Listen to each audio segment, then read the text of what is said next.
Hey, I'm rolling with netbooknews.com and .de, and I'm right here with Aaron Seigo, who's doing a tiny little tablet that's called the Spark tablet. That's actually going to be based on the KDE Plasma UI. So, Aaron, tell me about it. Sure. Well, the hardware itself, it's a ARM-based tablet, a 1 gigahertz CPU from AM Logic. The base configuration has half a gig of RAM, 4 gigs of internal storage. It has 2 USB ports, one of which is host, so you can actually plug storage into it, 3G, GPS units, etc. It has a micro SD card, the usual... Show me the ports, please. Yeah, sure. So the 2 USB, this one's host. It has HDMI out, micro SD. I actually have an SD card in there right now. And of course the usual 3.5mm jack, nothing too exciting there. It's got for hardware buttons, it's got power, volume, and it's got the usual, what we know from the Android world, the back to home, the grid button. I don't even know what the actual name for that button is. I always call it the grid. Anyways. So inside of it, as I said, it's an AM Logic Cortex A9 with a Mali 400 GPU. And as you mentioned, it's using the KDE Plasma Active UI.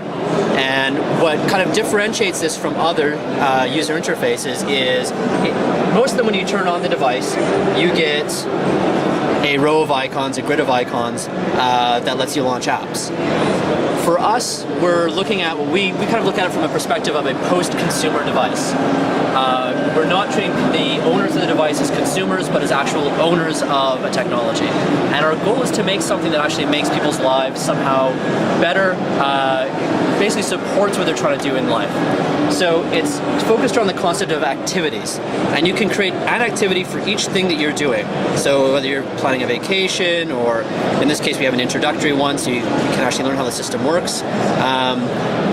And you can create an activity for each thing that you're doing. If you're a student, maybe it's one per class. If you're an engineer at an engineering firm, maybe it's one per client and one per project. So you create your activities, and with the activities you can have different layouts of widgets, and it's an infinite kind of vertical scrolling canvas. We have widgets for all kinds of things: microblogging, news feeds, calculators, notes, etc., documents, websites, whatnot. You can also associate people, contacts, and applications. So we do have hard to actually grab it from this angle. There we go. We do have the applications that you can launch, games, but we also have productivity apps such as groupware, email, calendaring, Office Suite software so you can read your PowerPoints on the road, all those exciting things, right? And the strip here shows you all the applications you're running right now, and the applications are also associated with the activity that you're in. So that's the basic concept of the UI, is activities, and it's really designed to reflect who you are and what you're doing and what you're interested in. So we started with the 7-inch tablet for a few reasons. One, we really like the form factor. It's something you can slip in your pocket and walk out the door with. The 10-inch is nice, but it's a bit heavier. It's not quite, you need a bag, to throw it in. This is something that you can literally throw in your pocket. It's not so expensive that you're worried about, do I have to take extra good care of it? It's a really nice starter device. So this is where we've begun at. All right. Do you actually plan to do a 10-inch version of it, or? Absolutely. So that's something we'll be releasing later this year as well. Okay, cool. And we're actually going beyond tablet because the software on here, which is Plasma Active, is related to KDE's other workspaces: Plasma Desktop, Plasma Netbook. Yeah. The desktop, the actual shell itself, Plasma, is around 1/3 lines of code. The tablet is only about 12,000 lines of code different, even though it has an utterly different user interface and a different way of interacting with it. And this is part of the actual purposeful design. So we're going to be taking this beyond even just tablets. We're looking at doing media center applications where you have a box you plug into your home theater, and then you actually interact with it and control it using your tablet. So you don't have a remote control, because we all hate remote controls. Why does everyone give us a remote control? You walk into your room, your tablet associates with the device, and you have a nice humane interface, more like what the modern human expects from an iPod or whatnot, to look through your media, interact with it, and then say, yeah, I want to listen to that or watch that on my TV.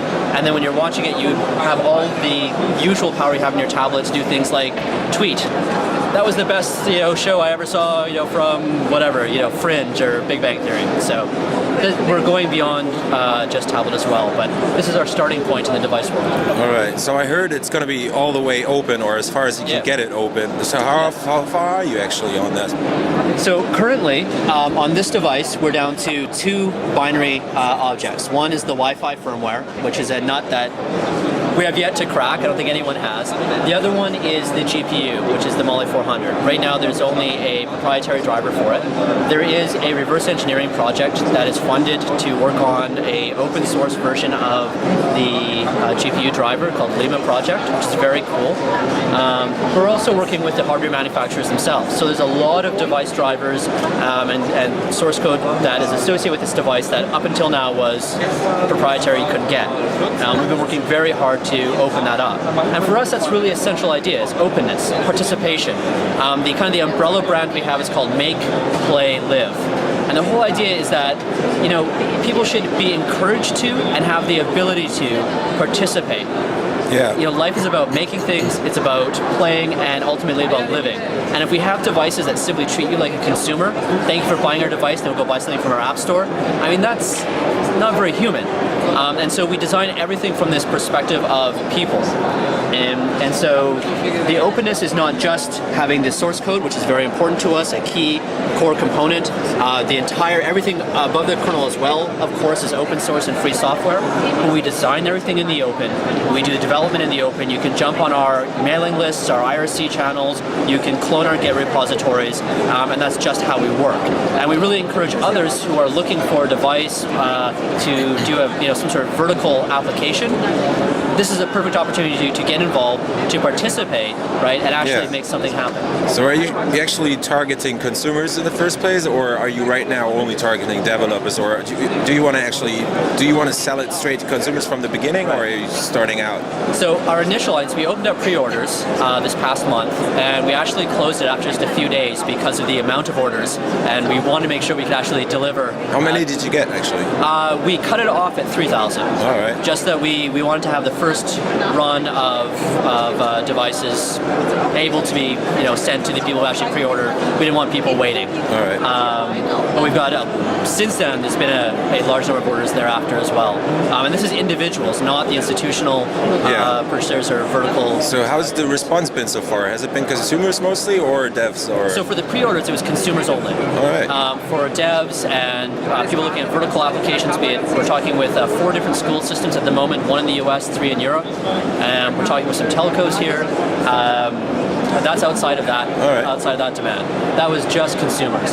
Now, granted, this was primarily, initially, more the technical early adopter crowd, people that will be able to look at it, give us feedback, maybe write apps for it, but they're also influencers and decision makers, right? People probably who watch your video blogs, right? So those are people who filled in the queue first, but our goal is absolutely the general consumer. And from day one, when we designed the software, when we've been testing it, it's been with normal human beings that aren't technical, that aren't involved in the tech industry. So that's been our target from day one. Now, we ourselves, it's kind of an interesting business model. We don't do the retail directly. We're actually building out a network of people, companies that are able to do the regional logistics with us. And similarly with the verticals, people who are looking to bring it into individual specific markets, we're working with them to develop the product rather than trying to do it all ourselves. Again, it's this whole concept of open participation. All right, so you said you were in pre-order. So when is it going to be available, and what's the pricing? Shipments in May. First shipments in May. All right. And the pricing? €200 in Europe. All right. Well, thank you, Aaron. Thank you. I'll see you around. Yeah, absolutely. And this was Rolling with the Netbook News, and this is the Spark tablet running KDE Plasma. See ya.